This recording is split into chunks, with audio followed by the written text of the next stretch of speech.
Thank you for tuning in to Better Horses. This is going to be a 30-minute program dedicated to the education and advancement of our horse knowledge, where we bring you the best in equine trainers, nutritionists, veterinarians, and equine events from all over the country to help us become the best horsemen and horsewomen that we can be. Hi, I'm Ed Adams. And I'm Susie Arbo. And welcome to Better Horses. From the indoor arena of Weatherford, Oklahoma, world-class horse trainer Phil Haugen, Be Your Best Horsemanship, demonstrates how to advance in a snaffle bit. Next, Rachel Kruse, an instructor and professional rider for two-bit training in Kansas, will explain the hunter-jumper sport and how it's made up of two disciplines. Texas Cowboy Hall of Famer Craig Cameron from the Double Horn Ranch will display the benefits of the outside rein. In the heart of the Flint Hills of Kansas, we caught up with Chef Mark Burkdoll, working up another Hearty Grub breakfast style, showing us the value of a good cowboy cook. So before you saddle up, stay with us for another exciting episode of Better Horses. And it's the only horse show on your local broadcast television station. And also airing on RFD TV and the Cowboy Channel. We'll be right back.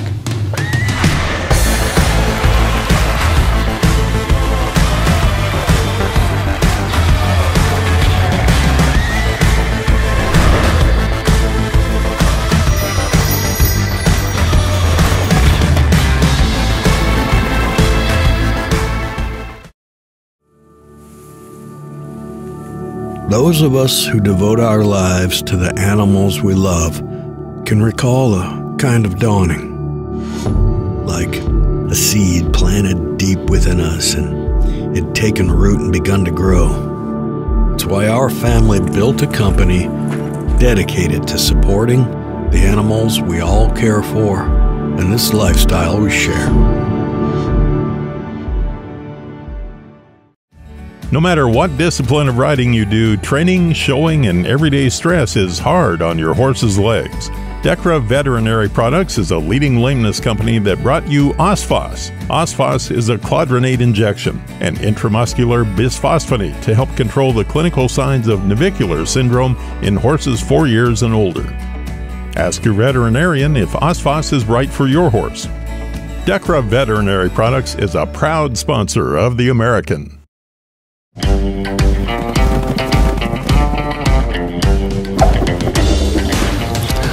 I'm Phil Haugen, Casino, and I'd like to welcome you to Better Horses TV this week.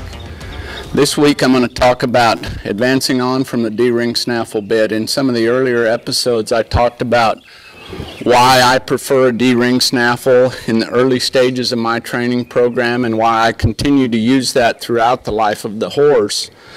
Today I'm going to show you a bit that I advance to after the D-ring snaffle, after I have my horse. You know, this is a bit that typically after 90 or 120 days I might advance this horse to, just to start getting them ready for a bridle at some point down the road.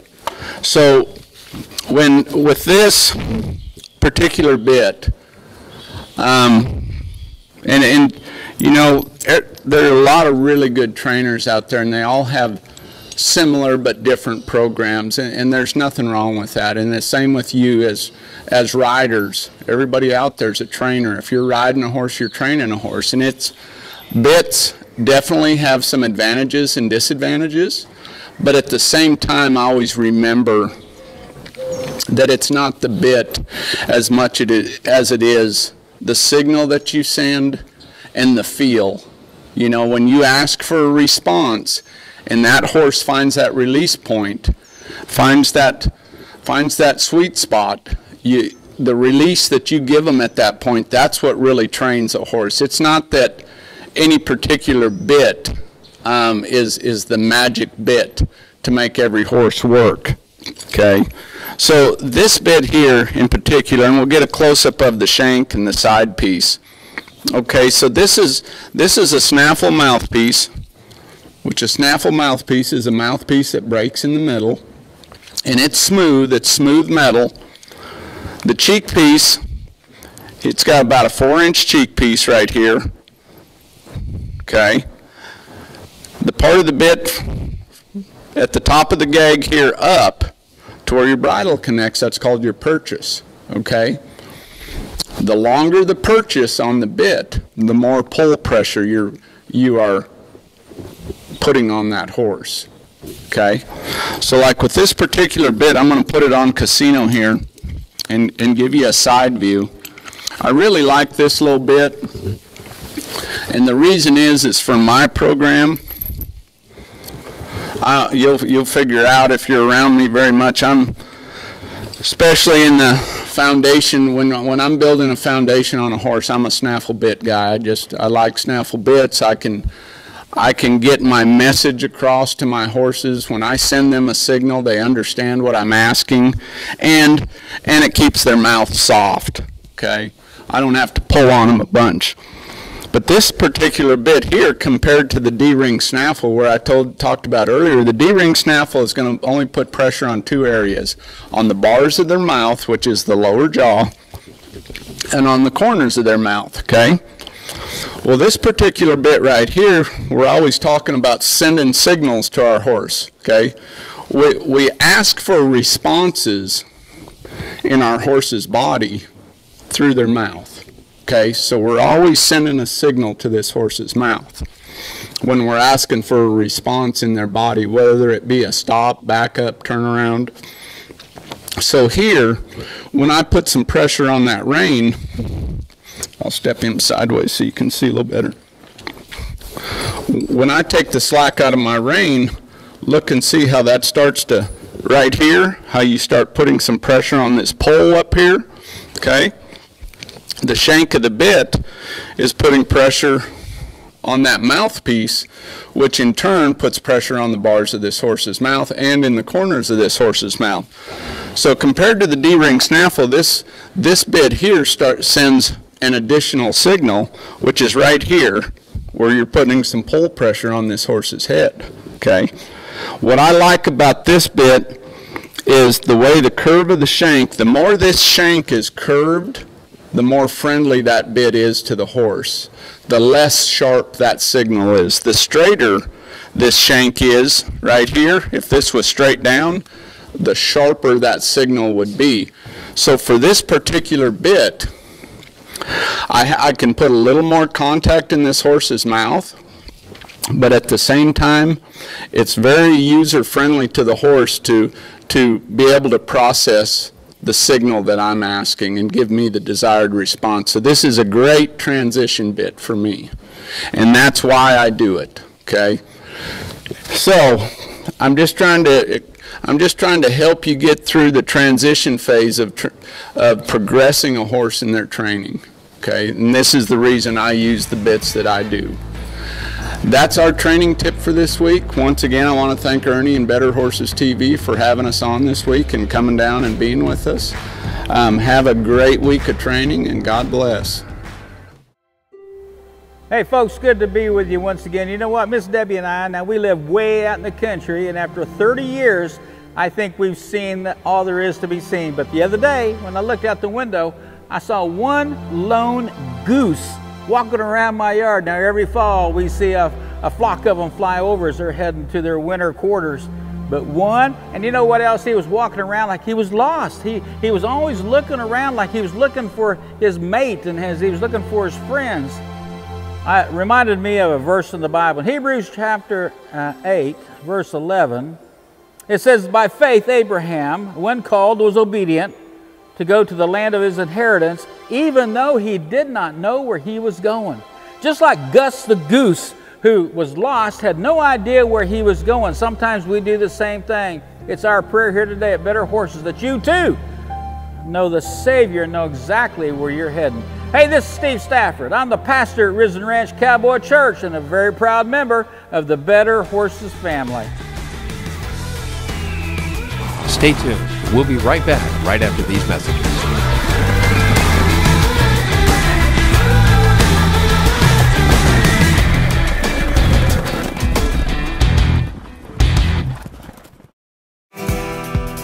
When you're a barrel racer, there are so many things that can bother a horse. Just eliminating the back issues is a huge advantage. I feel like using a CSI saddle pad has given me an advantage over other girls because I know that my horse is feeling good, that saddle's not bothering him. If you're looking for a new saddle pad, invest in a CSI. It's worth the investment.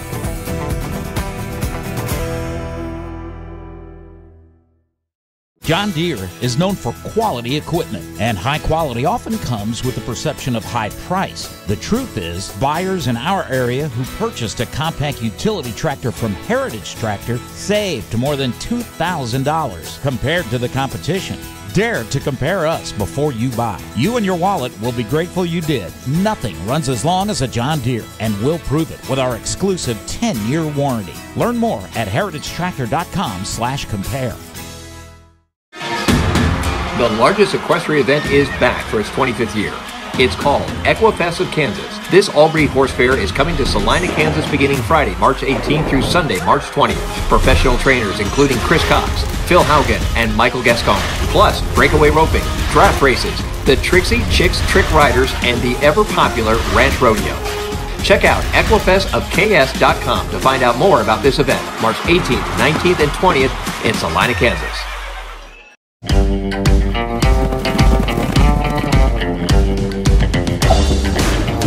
I'm Rachel Kruse with Two-Bit Training, and you were at the Longview Horse Park in Kansas City, Missouri.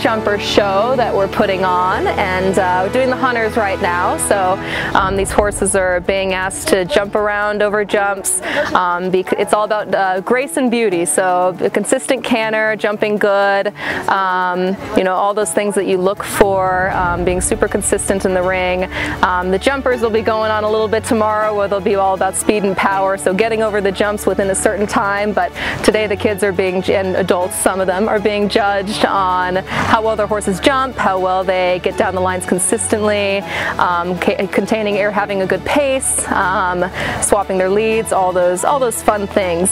So that's kind of what's going on right now.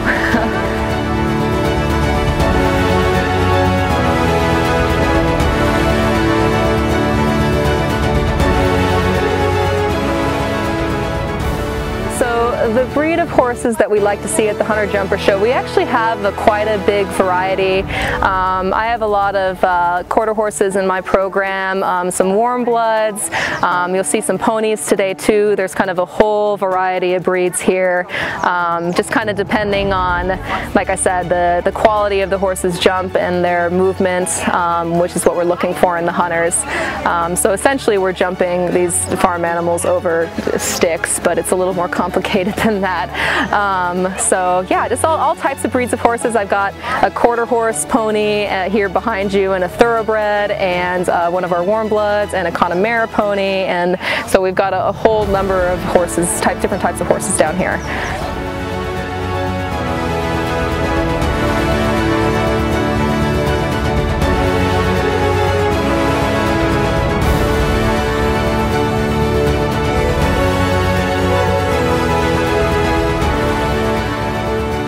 There will be a bunch of different heights here at this horse show. It starts from literally poles on the ground up to, I think we're going up to 3 foot actually. And then maybe some of the jumper stuff tomorrow will go up to 3.3, 3.6, just depending. But so everything from little tiny kids just starting riding to adults and teenagers that have been riding for a while that are jumping over bigger jumps. So yeah, all manner of heights today, just kind of going up, starting from the littlest stuff up to the bigger stuff, and with the 2 different rings running. So.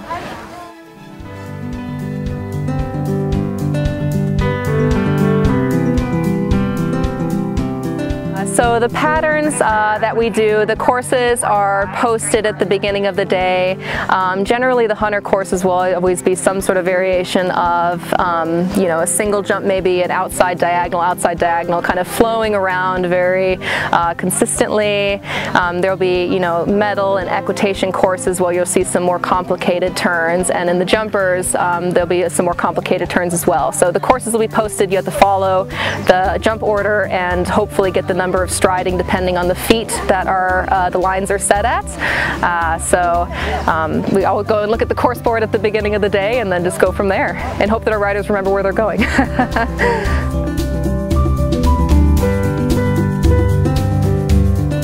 So the difference between the hunters and the equitation, the hunters are technically judged on the horse, so the horse's jumping style, its movement, and again it's all about consistency in the hunters. The equitation is judged on the riders, so the riders are still expected to be consistent, but their position over the jumps and then on the flat comes into play.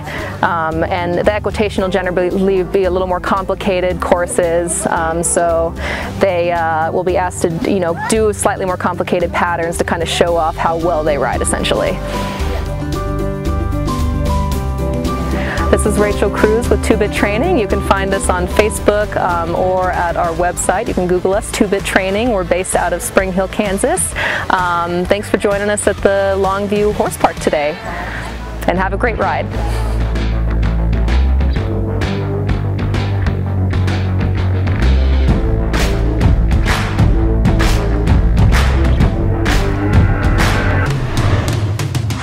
Hey cowboys and cowgirls, don't go anywhere. We have more better horses coming your way.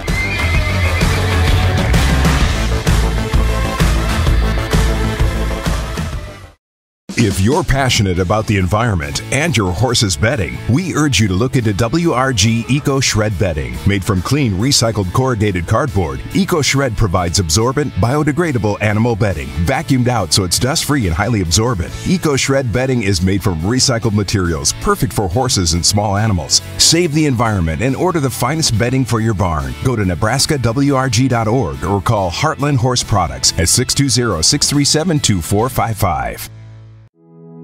What do you get when you bring together one of the biggest names in veterinary medicine with one of the most caring and committed teams of horse health experts in the industry? You get a vaccine portfolio known for its quality and safety, a pharmaceutical line you can rely on to help manage pain and support performance. You get the products, programs, and people of Merck Animal Health. We're here for the hardworking, the resilient. We're for the people who measure their days by what needs to get done, not by hours. Where kids learn responsibility at a young age and generations work side by side. Where work doesn't pause for holidays or bad weather. It just gets harder. Where value and hard work means more than the clothes you wear. We're Kleinschmidt's Western Store, Higginsville, Missouri.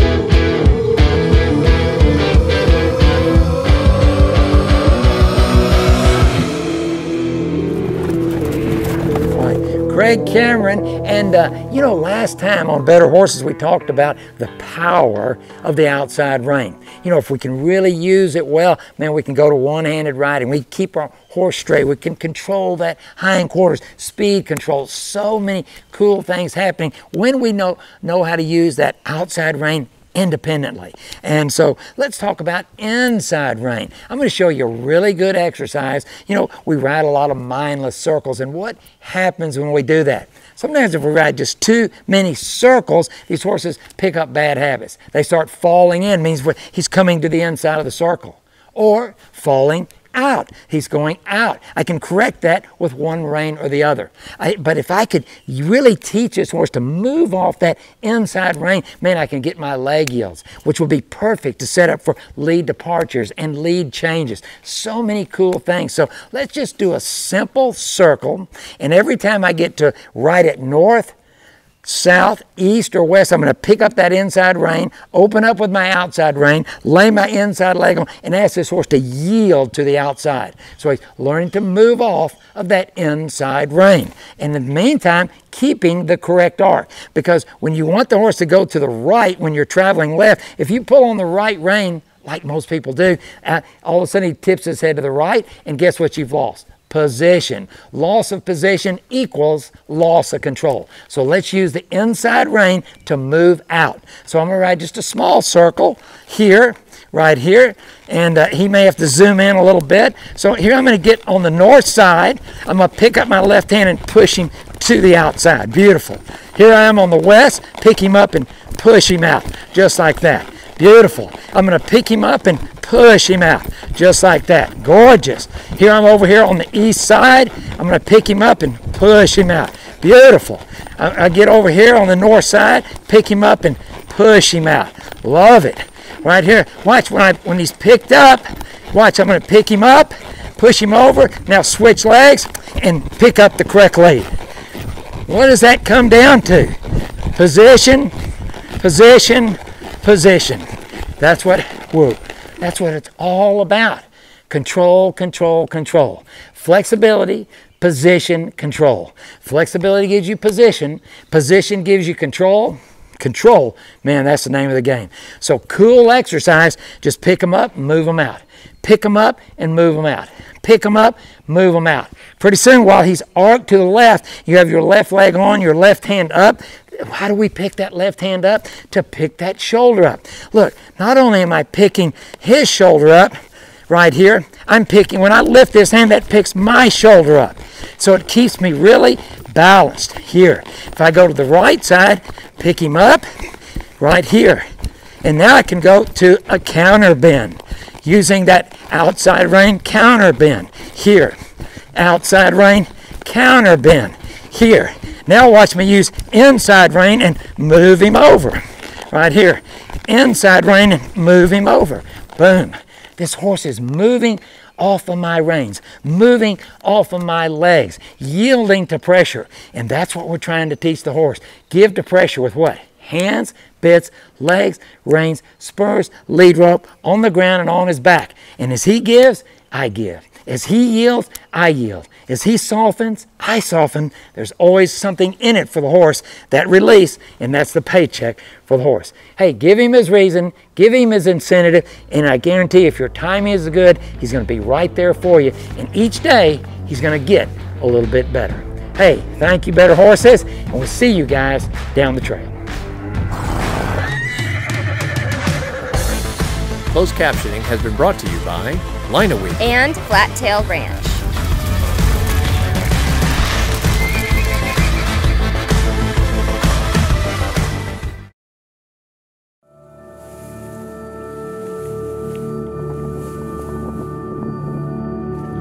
Those of us who devote our lives to the animals we love can recall a kind of dawning. A time when something inside us awoke, like a seed planted deep within us and had taken root and begun to grow. That one seed set our course and determined who we would be, how we would live. We believe that purpose is what sets us apart and binds us all together. It's why our family built a company dedicated to supporting the animals we all care for and this lifestyle we share. Stanley Premium Western Forage, grown for the life we love. The largest equestrian event is back for its 25th year. It's called Equifest of Kansas. This all-breed horse fair is coming to Salina, Kansas beginning Friday, March 18th through Sunday, March 20th. Professional trainers including Chris Cox, Phil Haugen, and Michael Gascon. Plus, breakaway roping, draft races, the Trixie Chicks Trick Riders, and the ever-popular Ranch Rodeo. Check out equifestofks.com to find out more about this event, March 18th, 19th, and 20th in Salina, Kansas.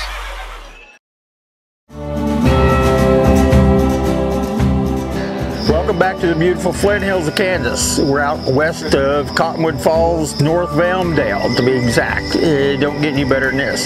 These folks are doing this ranch competition and invited me to do supper and breakfast for them. So they wanted to get an early start this morning, so we was up at 3:30 this morning getting breakfast around. We wanted to do it old-fashioned, so we got our Dutch ovens and cast iron skillets and put some grates on the ground and been crawling around on our knees for the last 3 hours cooking breakfast. But anyway, we got it done. Made some biscuits in the Dutch oven. Okay, so we had a few leftover steaks last night, and who doesn't like steak and eggs? So we warmed the steaks back up over the grill. Left them kind of medium rare last night, so they warmed up good. Chopped them up, and then some of us had steak and eggs instead of bacon and eggs for breakfast, which always works good. I think next time we'll do grits instead of the biscuits, though the biscuits wasn't a real big hit. I like them, but anyway, we'll see. We'll do grits next time and see how that goes. So anyway, here we are in the Flint Hills. Got everybody fed. Probably got too much. They're going to bounce off their horses a little bit. Fed them too good, but anyway, they'll enjoy it. See you next time from the Flint Hills.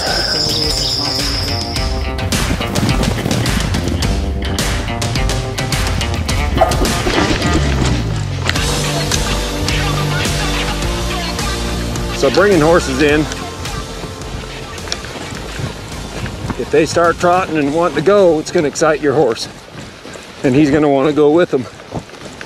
So you can either just keep pulling back or go side to side just a little bit and just get a little bend in there. You got to keep going with the horses. If you try to stop them completely, and this is what happened on a trail ride, if you try to stop them completely, they want to go more. So here I'll just keep going back and forth. I'll switch eyes on my horse that I'm riding from the left eye to the right eye. That puts just a little bend in there, and that'll keep his mind coming back to me. Now I'm gonna ask her to stop. Straight, she's not too bad. I just wanted to be able to show how to, whether you're on a trail ride or trailing a bunch of loose horses, the same thing. You got to get control of your horse's mind and then take that down to the horse's feet. I'm Kurt Pate for Better Horses TV. Be safe. Hey, thank you for watching Better Horses. And if you've missed any of our shows, check us out at betterhorses.com, where you can see all our episodes. You can also follow us on Facebook or listen to any of our podcasts right from your mobile device. And don't forget our newspaper coming out 5 times a year. You're gonna love it.